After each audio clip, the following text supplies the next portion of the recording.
Bonjour et bienvenue pour ce tour d'horizon des actualités de l'IA générative.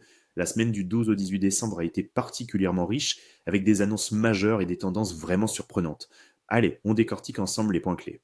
Alors, au programme aujourd'hui, on va commencer par le dernier modèle de Google qui change la donne en termes de vitesse. Ensuite, on va se demander qui utilise vraiment l'IA dans un secteur aussi critique que la santé. Après ça, on explorera un paradoxe assez fascinant dans le monde du journalisme. Et on terminera en se posant une question. Et si, à l'ère de l'IA, le vrai avantage compétitif, c'était tout simplement l'humain?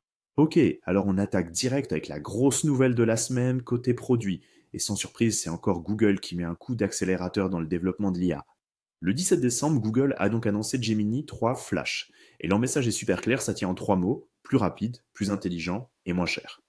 C'est une promesse qui est simple, mais franchement c'est extrêmement puissant dans l'écosystème actuel. Et si on regarde d'un peu plus près, on voit bien comment Google positionne ce nouveau modèle, Flash. Attention, on ne parle pas d'une petite mise à jour, hein. Il est présenté comme étant trois fois plus rapide, tout en étant plus performant que son prédécesseur, et le tout pour une fraction du coût. C'est un vrai game changer pour les développeurs et les entreprises. Et cette chronologie, là, elle illustre parfaitement le rythme complètement fou de l'innovation chez Google. On parle de trois lancements majeurs en à peine quelques semaines. Cette cadence est vraiment impressionnante et ça montre bien une chose: la course à la performance ne ralentit pas du tout, bien au contraire, elle s'accélère. Bon, d'accord, l'IA de Google devient de plus en plus rapide, c'est une chose.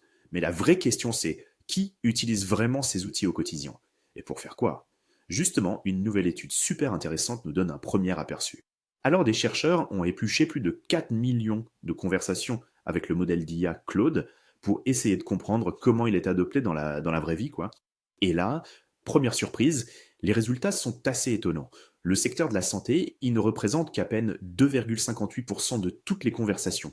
C'est vraiment très très peu, surtout quand on compare ça à l'informatique qui écrase littéralement tout le reste.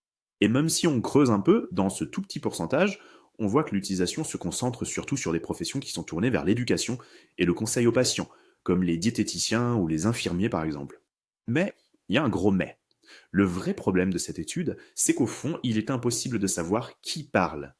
Est-ce que ce sont des patients qui cherchent des infos ou est-ce que ce sont des professionnels qui essayent de gagner du temps dans leur travail? Le mystère reste entier.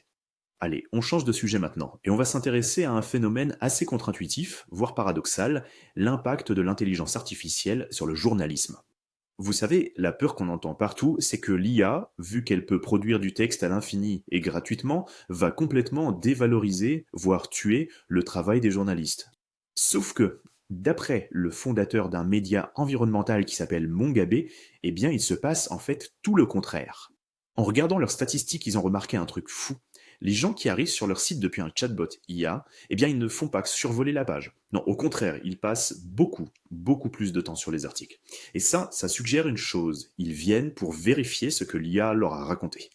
Et tout ça, ça met en lumière un concept qui devient absolument essentiel aujourd'hui: la provenance. L'idée est simple. Dans un monde où l'information est surabondante et facile à générer, ce qui prend une valeur énorme, c'est de savoir d'où elle vient, quelle est sa source.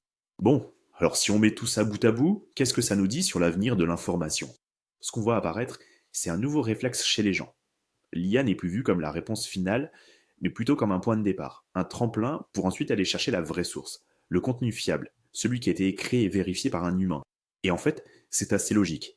Parce qu'il y a deux choses qu'une IA, aussi sophistiquée soit-elle, ne peut tout simplement pas faire. Elle ne peut pas aller sur le terrain, elle n'a pas de jugement éthique, elle ne peut pas vérifier un fait par elle-même, et surtout, elle n'assume aucune responsabilité si elle se trompe. Et ça nous laisse sur une question de fond pour finir.